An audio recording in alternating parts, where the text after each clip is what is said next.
Live from New Delhi, you're watching DD India Live, India's voice to the world. I'm Abhishek Mahajan, coming up in the next 30 minutes. Peace and relief descends over Gaza as 7 surviving hostages released by Hamas handed over to IDF by the Red Cross. Israeli too set to release 1,966 Palestinian prisoners and detainees. World leaders, including Donald Trump, head to Egypt for the Gaza Peace Summit. MOS Kirti V Singh to represent India at the talks. Gaza stabilization, reconstruction on agenda. French President Emmanuel Macron names new cabinet after marathon talks. New team to present 2026 draft budget before a Tuesday deadline. Canada Foreign Minister Anita Anand visiting India with trade, security and Indo-Pacific on agenda to hold talks with Indian counterpart Dr. S. Jaishankar. And Earth hits first catastrophic climate tipping point. Tropical coral reefs cross a point of no return as oceans warm beyond the level.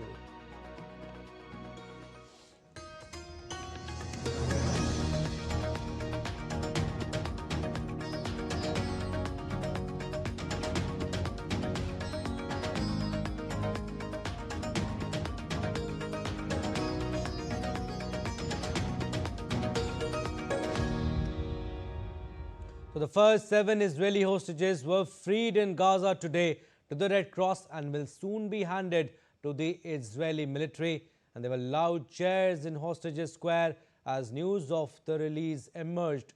So Hamas earlier released a list of 20 living hostages being freed.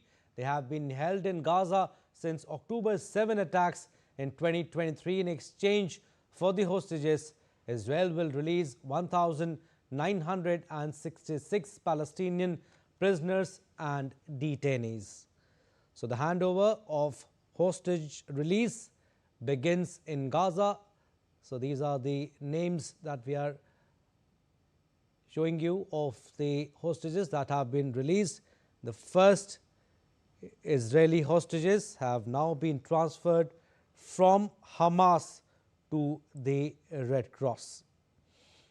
All right, Akshay Dongre joins us on the phone line to talk more on this. Akshay, after 2 years of relentless conflict, a fragile peace calm has finally descended over Gaza.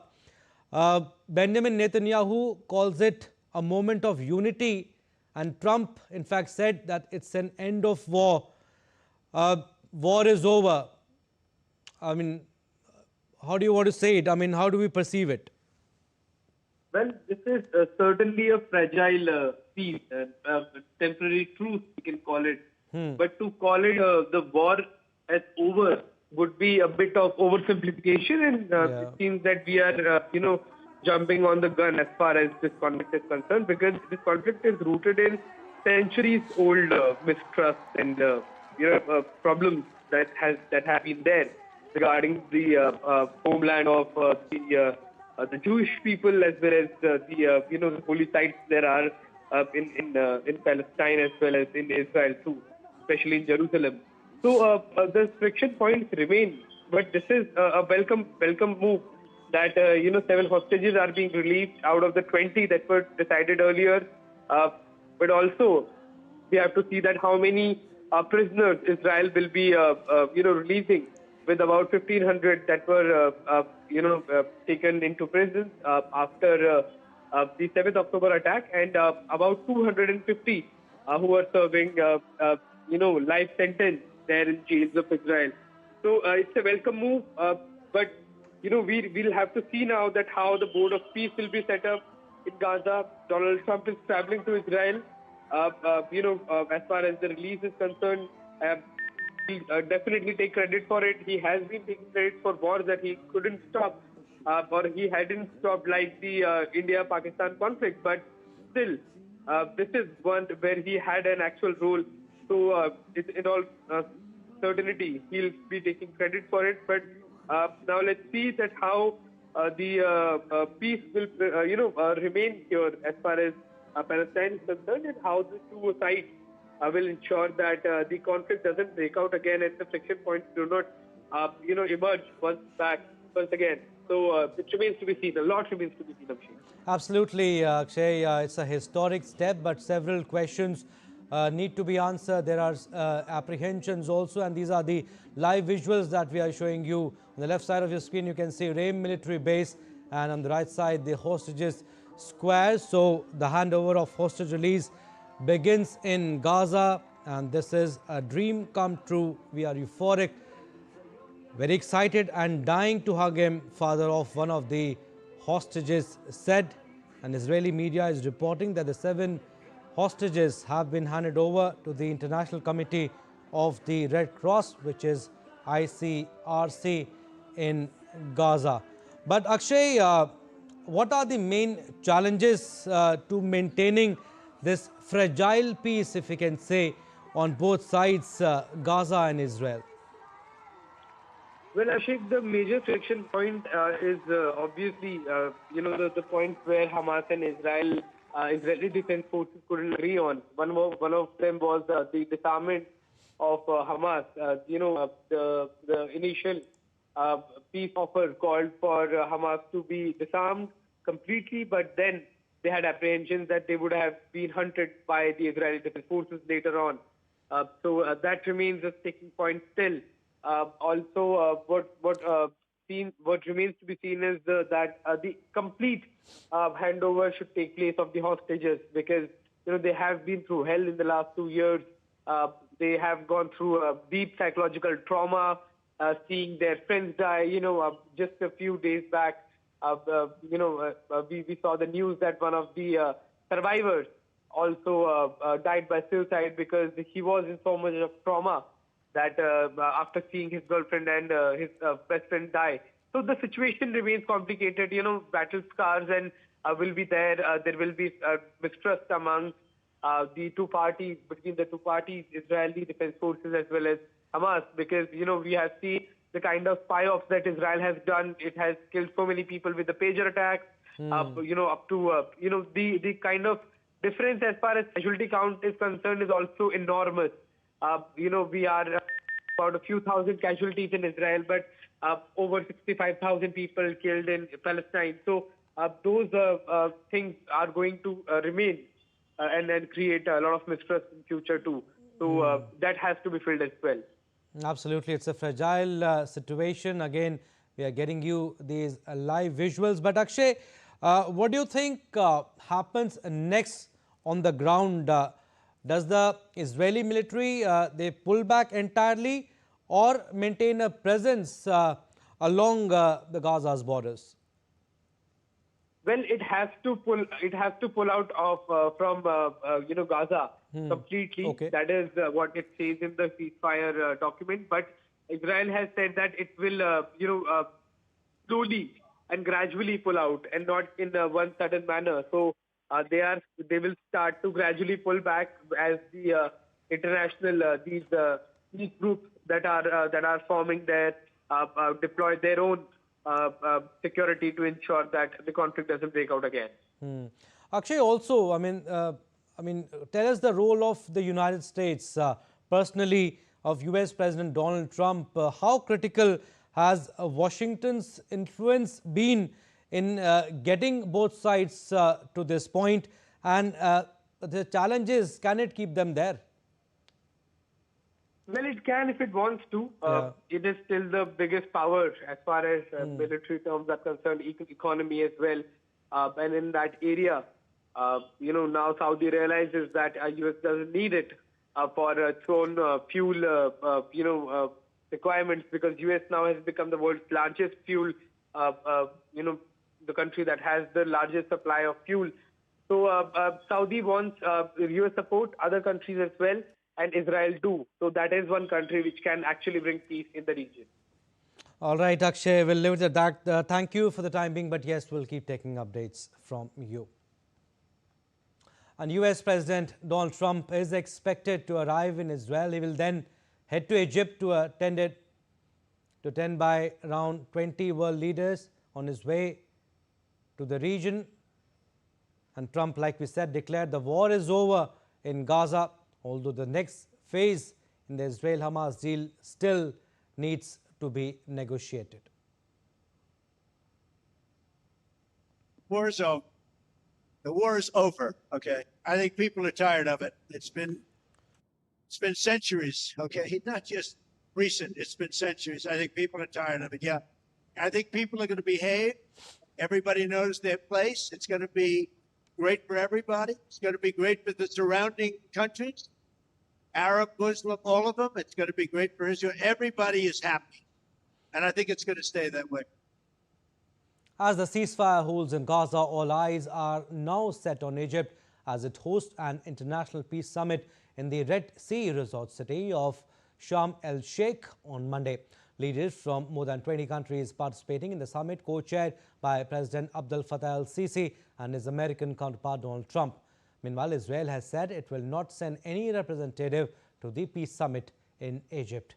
DD India's Dheeraj Das gets us more. Egypt will host an international summit on Monday in the Red Sea resort city of Sharm el-Sheikh, aimed at finalizing a peace agreement to end the Gaza conflict. US President Donald Trump and his Egyptian counterpart Abdel Fattah el-Sisi will chair the peace summit, also to be attended by more than 20 world leaders.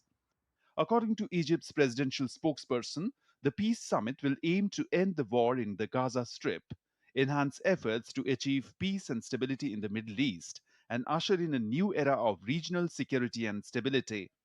On Sunday, the Egyptian Foreign Ministry said a document ending the war in the Gaza Strip was expected to be signed during the historic gathering. The summit was aimed at inaugurating a new chapter of peace and security and alleviating the suffering of the Palestinian people in Gaza. UN Secretary General Antonio Guterres said he would attend the summit. British Prime Minister Keir Starmer, his Italian counterpart Giorgia Meloni, and Pedro Sanchez of Spain would also be present at the peace summit. French President Emmanuel Macron and Turkish President Recep Tayyip Erdogan will also travel to Sharm el-Sheikh. Jordan's King Abdullah II is also expected to attend the summit. German Chancellor Friedrich Merz also confirmed that he will attend the summit in Sharm el-Sheikh. The European Council will be represented by its President Antonio Costa. India will be represented by Minister of State for External Affairs Kirti V Singh in the summit. But there was no immediate word on whether Israeli Prime Minister Benjamin Netanyahu would participate, while Hamas has said it will not take part in the summit. Prior to the peace summit in Egypt, US President Donald Trump will be in Israel on Monday morning and address the Knesset. He is also expected to meet with the families of the hostages. Billboards and banners thanking Trump filled the streets and squares in Tel Aviv ahead of his summit, when hostages held by Hamas for over 2 years are expected to be released under a US brokered deal. We are on the cusp of true peace in the Middle East, really for the first time in my lifetime. Certainly, these 20 hostages are going to come home to their families, George. I think this is a great moment for our country. Our country should be proud of our diplomats who made this happen. It's really a great moment for the world, too, which is why the president's going to go over there and celebrate with these hostages. But it's a great thing, and I'm very excited about it. The high-level gathering comes as Washington pushes for an agreement brokered by the United States to formally end months of conflict between Israel and Hamas, following a series of temporary ceasefires and humanitarian negotiations. The Sharm el-Sheikh summit could mark a turning point if the proposed deal is signed, potentially paving the way for post-war reconstruction and renewed diplomatic engagement across the West Asia region. Dheeraj Das's report for DD India. All right, moving on, French President Emmanuel Macron unveiled a new government on Sunday after marathon talks to cobble together a cabinet with most top jobs remaining unchanged. Le Cornu, who was reappointed Prime Minister last week, had pledged to deliver a cabinet of renewal and diversity, but stuck with his previous picks for most of the choice jobs. Le Cornu reappointed Roland Lescure, a close ally of President Emmanuel Macron, as Finance Minister. Le Cornu also kept Foreign Minister Jean-Noël Barrot and Justice Minister Gérald Darmanin in their post. The most notable change to the ministerial picks was incoming Interior Minister Lauren Nunes, who replaces Bruno Rataglio, leader of the Conservative Republicans Party. The new team must present a 2026 draft budget before a Tuesday deadline, giving Parliament the constitutionally required 70 days to scrutinize the plan before year's end. The hard-left France said it will file a motion of no confidence on Monday, as did the far-right National Rally. Meanwhile, the Socialists are keeping their options open.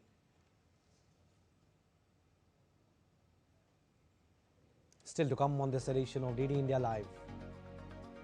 Mongolian President Kurel Sukuna begins 4-day state visit to India to strengthen bilateral ties. PM Gati Shakti National Master Plan completes 4 years. And in cricket, we'll get you updates on India versus West Indies test in Delhi.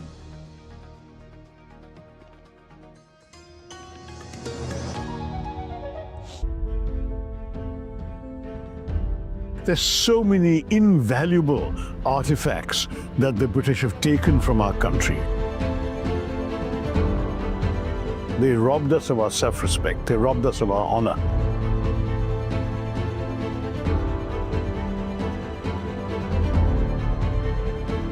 Loot was never innocent. It was painful. The word loot, that was stolen from India too.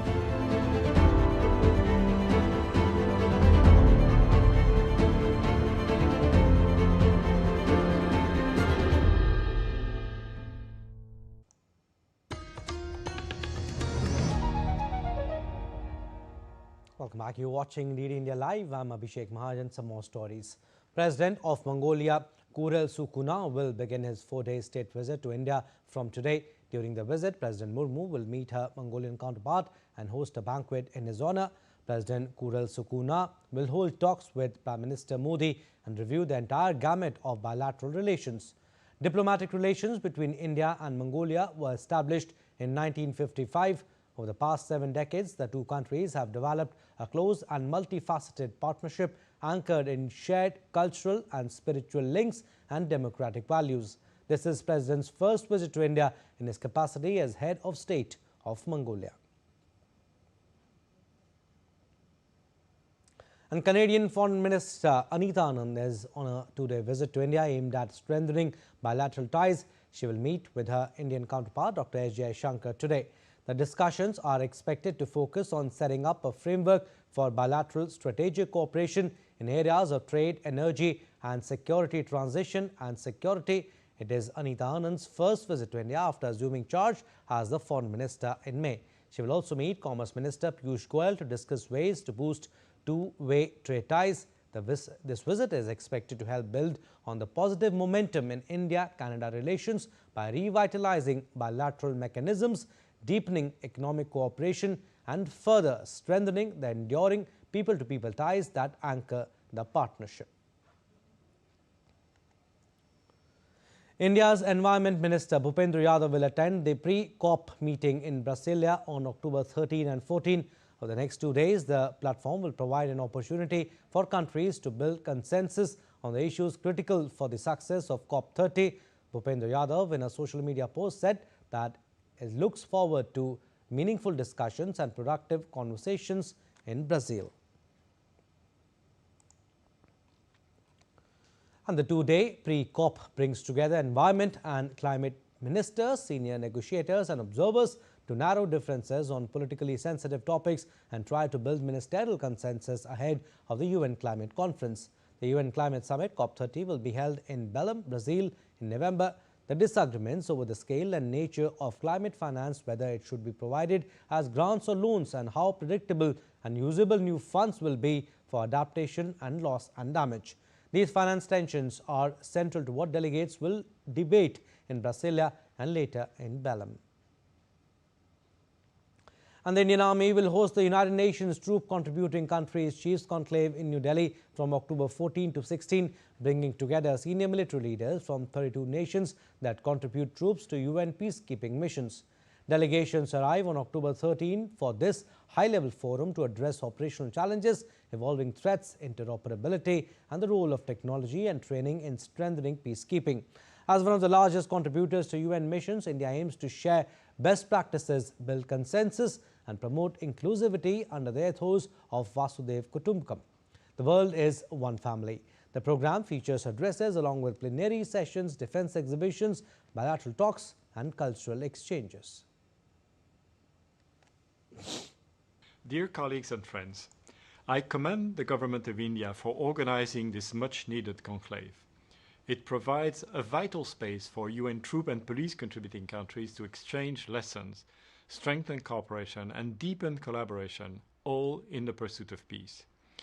The world today calls for leadership and for our collective resolve to end the many conflicts that have erupted across the globe. There is irrefutable evidence that peacekeeping remains one of the most powerful tools the international community can wield to prevent, to mitigate, and to end conflict. But peacekeeping is only as strong as those who serve as peacekeepers. I thank you for your service, your dedication, and your many sacrifices. Now, over the past decade, India has witnessed an unprecedented scale of infrastructure development driven by a holistic and integrated approach. Major national initiatives like PM Gati Shakti have collectively shaped the vision of a connected and competitive India, from record expansions in highways and expressways to electrification of railways, greenfield airports. The scheme has contributed in sustainable development aligned with the goal of a Viksit Bharat by 2047. Here's more.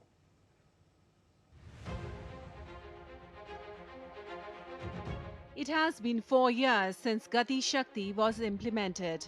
The Modi government launched an ambitious platform, Gati Shakti, on October 13, 2021 to achieve faster speed and scale in infrastructure development. This digital platform brought together 16 central government ministries. This marked a major step towards better coordination between various ministries during multi-modal connectivity projects and the development of a comprehensive and holistic project strategy. The impact of Gati Shakti is clearly visible on all infrastructure projects, whether it's Sagarmala or Bharatmala. There is now better coordination between departments and ministries, and projects are being completed with a clear and comprehensive policy. Sense of urgency सभी मंत्रालयों में भी और राज्य सरकारों में आया इसके कारण, और इम्प्लीमेंटेशन की स्पीड काफ़ी बढ़ गई. After the launch of Gati Shakti, bottlenecks in infrastructure development were reduced. Timely project completion led to reduced cost overruns. Public inconveniences during project construction have also been reduced. एक सड़क budget खर्च हो रहा है, काम खत्म नहीं हो रहा है. ये मैंने सिर्फ एक उदाहरण दिया क्योंकि आपने अपनी आंखों से देखा है, और इसलिए होता है कि सरकारी विभागों का एक दूसरे के साथ न तो संवाद होता है और न ही जानकारियों का कोई तालमेल. सब अपनी अपनी दुनिया बनाकर उसमें बैठे हुए हैं. हर एक के पास रिपोर्ट कार्ड है कि मैंने इतनी सड़क बना दी, कोई कहे कि मैंने इतने तार डाल दिए, कोई कहे मैंने इतनी पाइप डाल दी, लेकिन परिणाम work in progress. In silos को तोड़ने के लिए अब हमने पीएम गति शक्ति नेशनल मास्टर प्लान बनाया है. चारों तरफ उसकी तारीफ हो रही है. Gati Shakti has significantly strengthened Modi government's vision of ease of living and ease of doing business. Now, whether it's the transportation of goods, people or services, all are completed at a fast, uninterrupted pace. Bureau Report, DD India. Cricket update now. In Delhi, Test opener John Campbell hit his maiden Test century as West Indies closed to avoid an innings defeat against India on day 4 of the second and final Test in Delhi on Monday. West Indies were 252 runs for the loss of 3 wickets at lunch, still needing 18 runs to make India bat again. Campbell is the first West Indies opener to score 100 in Tests since March 2023. He made 115 before he was tapped LBW by Ravindra Jadeja to end a 177-run third wicket stand with Shea Hope, who was on 92 at the break. West Indies were made to follow on after being bowled out for 248 in the first innings. India had declared the innings at 518 for the loss of 5 wickets. Indians are still favourites to sweep the 2-match series after they won the first test. A news just coming in, US President Donald Trump has arrived in Israel a short while ago, and on your screens. Alright, so these are the live visuals that we are showing you of the plane at the Ben Gurion Airport, where Israeli Prime Minister Benjamin Netanyahu is himself present to welcome him on the historic day. So these are the live visuals that we are getting you from Ben Gurion Airport. Donald Trump has in fact reached Israel, and later he'll go to Egypt. He will address the Israeli Parliament, Knesset, and besides Netanyahu, Knesset Speaker Amir Ohana. There you go, Donald Trump coming out of his plane is there, and Benjamin Netanyahu, Israeli president, is present there at the airport, Ben Gurion Airport, to welcome Donald Trump.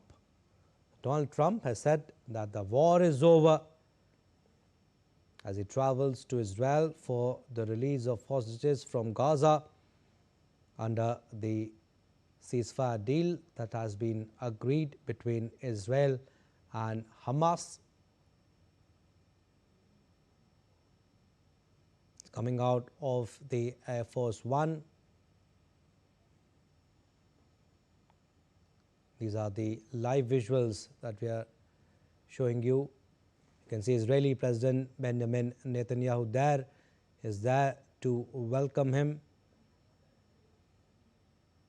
And Donald Trump said that the ceasefire would hold and a board of peace would quickly be set up for Gaza, which he said looked like a demolition site. He also praised the role of Israeli President Benjamin Netanyahu, and Qatar also one of the mediators.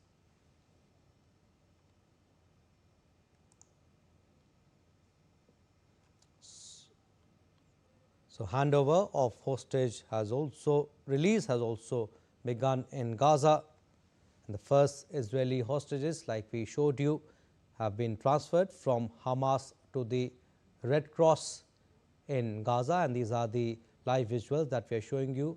Donald Trump has reached Israel, and you can see in the visuals, he's talking to Israeli President Benjamin Netanyahu, Israeli Prime Minister Benjamin Netanyahu, along with his delegation. And later, Donald Trump will travel to Egypt for the peace summit.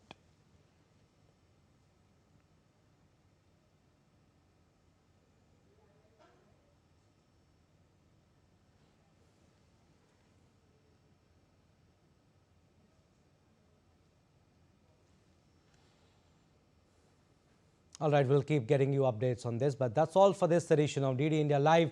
But do let us know your thoughts on the news of the day. For those on the go, you can get all the latest news and updates from India and across the world on DD India mobile app. The app is available on both Android and iOS platforms. Scan the QR code on the screen to download now. And we'll be back with more news as it breaks here on DD India. I'm Abhishek Mahajan from all of us here in Delhi. Thanks for watching DD India Live.